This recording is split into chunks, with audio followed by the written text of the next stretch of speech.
Monseigneur, bonjour et merci de nous réunir autour de quelque chose de joyeux, éminemment joyeux, qui a été votre visite à Limina, au Saint-Siège, la semaine donc du fin septembre jusqu'au 1er octobre. Ça, voilà. Donc nous avons le plaisir de vous recevoir, Église de la Nièvre, RCF et le service communication du diocèse de Nevers, pour parler justement de ce qu'aura été cette visite. Avec en première question, on a peut-être un petit rappel, qu'est-ce que c'est que finalement cette visite à Limina, qui est une visite quinquennale? Alors, c'est théoriquement une visite quinquennale, parce que, en fait, à cause du nombre d'évêques qui va croissant, on est presque, je crois, 5000 évêques dans le monde, et puis toutes les activités du pape, c'est plus possible pour lui de recevoir tous les évêques en tous les 5 ans. Donc, la dernière visite, c'était il y a 9 ans. Je venais d'arriver dans le diocèse, c'était avec le pape Benoît XVI. La visite était prévue en 2020, elle a été reportée là en 2021, et puis la visite précédente était encore 8 ans avant avec le pape Jean-Paul II. Donc c'est plutôt des visites tous les 8 ans que j'ai connues depuis que je suis évêque. Alors qu'est-ce que c'est qu'une visite ad limina? C'est une visite ad limina apostolorum, c'est-à-dire au seuil des apôtres, des tombeaux des apôtres. Nous allons à la rencontre, nous allons finalement en pèlerinage sur les tombeaux de Pierre et Paul, et nous allons à la rencontre du successeur de Saint Pierre, l'évêque de Rome. Donc c'est une visite qui marque notre communion avec le siège de Pierre, et c'est l'occasion pour chacun de faire le point sur les activités de son diocèse. Chacun de nous prépare une relation quinquennale, un rapport sur l'état de son diocèse pendant les années qui se sont écoulées depuis la dernière visite. Et donc c'est pour nous important aussi de pouvoir faire le point sur ce que nous vivons et d'en rendre compte au Saint-Père, mais aussi c'est pour le Saint-Siège, le Saint-Père et tous les services, bien la possibilité de connaître ce qui se fait dans le monde. Et ces visites, me semble-t-il, sont importantes aussi pour le pape, pour avoir un regard sur l'ensemble des diocèses du monde, même s'il y a d'autres moyens par lesquels le pape est au courant de toute la vie du monde, notamment dans l'Église.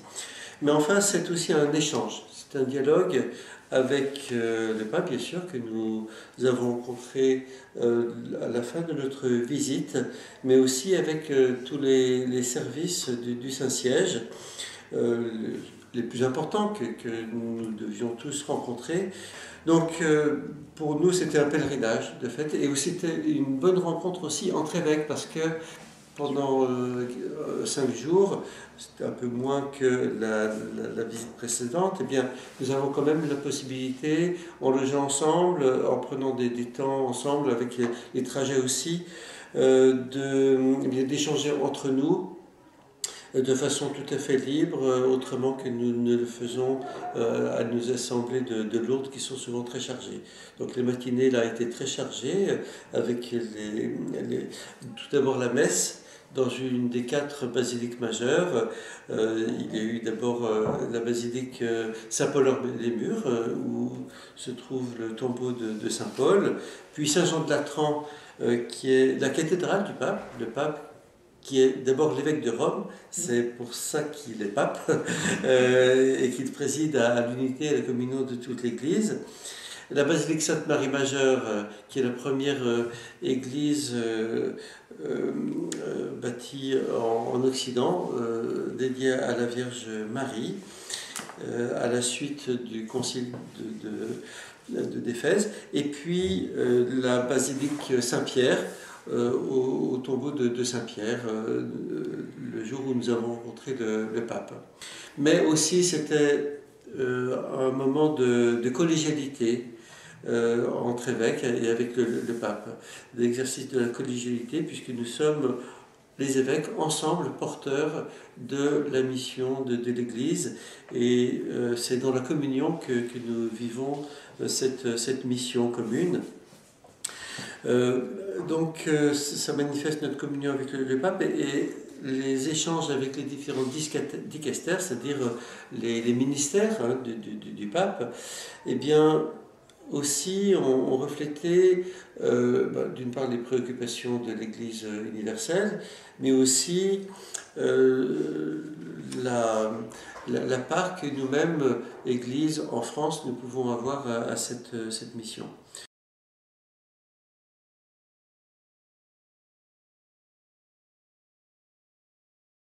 Alors j'ai noté une évolution entre les visites que j'ai pu faire depuis 2004 jusqu'à aujourd'hui, en passant par 2012, la visite avec Benoît XVI, parce que le climat était un peu différent. Les visites à Lumina donc sont une forme de rapport que nous faisons à la hiérarchie de l'Église, de nos activités. Et c'est vrai qu'il y a un certain nombre d'années, c'était un climat un peu suspicieux de l'Église en France. Est-ce qu'elle est bien conforme à ce que l'Église universelle pourrait attendre? Mais de plus en plus, ces visites sont devenues vraiment un échange sur les enjeux de l'évangélisation aujourd'hui. Je l'ai senti déjà en 2004 avec Benoît XVI et son équipe, si on peut dire, et puis encore plus cette fois-ci, où on a senti une écoute particulière. Je pense que ça a été une forme de mot d'ordre qui a été donné, sans doute par le pape, pour les dicastères d'écouter vraiment les diocèses, les évêques dans ce qu'ils avaient à dire, mais aussi c'était un vrai échange. Alors, le point de départ des échanges sont les rapports que nous avons transmis aux congrégations et qui ont été lus. Alors bien sûr, chaque congrégation lisait particulièrement la partie qui la concernait. Au début de la rencontre, un évêque, l'un d'entre nous, faisait une introduction à la rencontre avec le dicaster et ça faisait le point de départ d'un échange.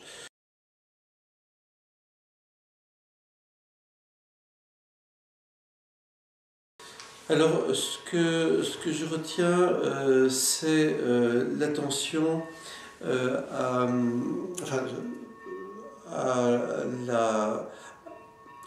la vie sociale, à la vie culturelle, qui est vraiment marquée par un éloignement de nos réalités ecclésiales et par la nécessité vraiment de comprendre le langage du monde.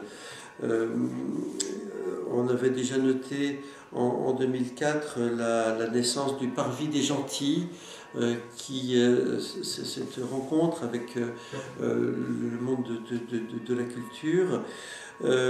Et on sent tout le dicaster attaché au dialogue avec la société, avec les musulmans, avec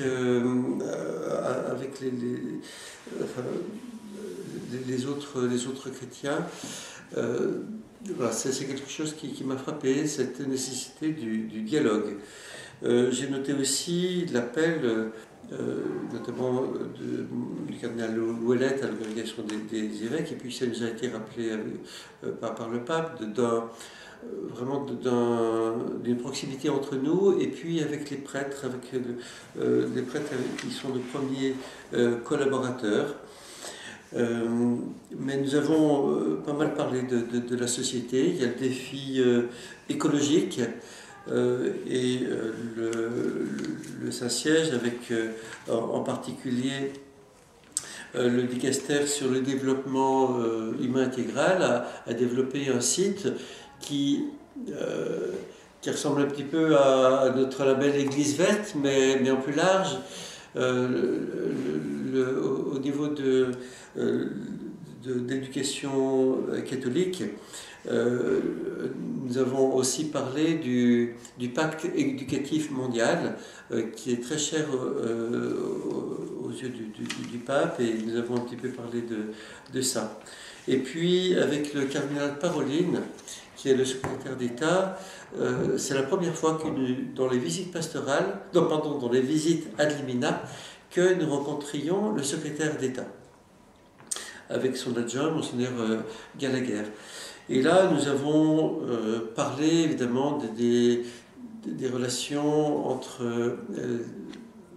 l'Église et l'État, entre l'Église aussi et la société. Et ce rapport entre l'Église et l'État a été bien présent aussi à notre rencontre avec l'ambassadrice près le Saint-Siège l'ambassadrice de l'État français auprès de la République française auprès du Saint-Siège, qui était intéressée notamment par la question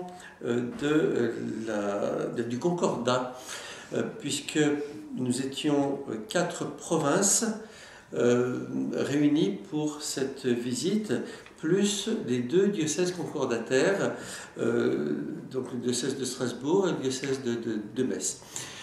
Et ça a été l'occasion de beaucoup parler des questions de laïcité, et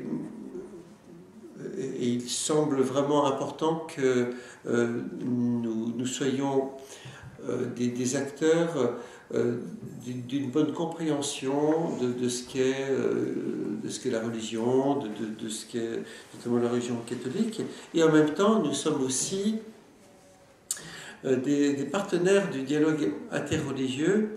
Alors le dialogue entre les chrétiens et les musulmans par exemple, mais nous sommes aussi des facilitateurs pour le dialogue entre l'État et l'islam et les musulmans.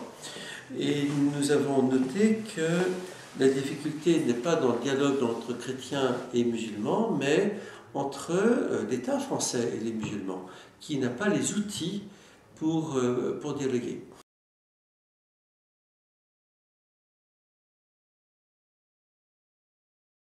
Nous avons fini, et c'était seulement le programme a été décidé comme ça, mais je trouve que c'était vraiment une bonne chose. Nous étions le dernier groupe, le 4e groupe, puisque nous étions par groupe de province, alors qu'en 2004 nous étions par province. Et nous étions donc le dernier groupe, et nous finissions par la rencontre avec le pape. Et dans notre groupe, il y avait le président de la conférence des évêques, l'archevêque de Reims. Et donc, ça a été aussi une sorte de conclusion de nos visites. Alors, le pape, contrairement aux congrégations, n'a pas voulu de discours, pas de protocole, donc pas de discours ni de notre part, ni de la sienne, mais nous étions assis dans la salle autour de lui, et il nous a dit, en quelque sorte, dites-moi ce que vous voulez, même si ça ne me fait pas plaisir. Donc il a été libre, il nous a invités à être libres nous-mêmes, et donc nous avions quand même un petit peu préparé cette rencontre et les sujets que nous pouvions avoir à aborder avec lui, et lui-même a abordé certains sujets de son propre chef. Alors bien sûr, nous avons parlé de la société française, nous avons parlé de l'Europe, nous avons parlé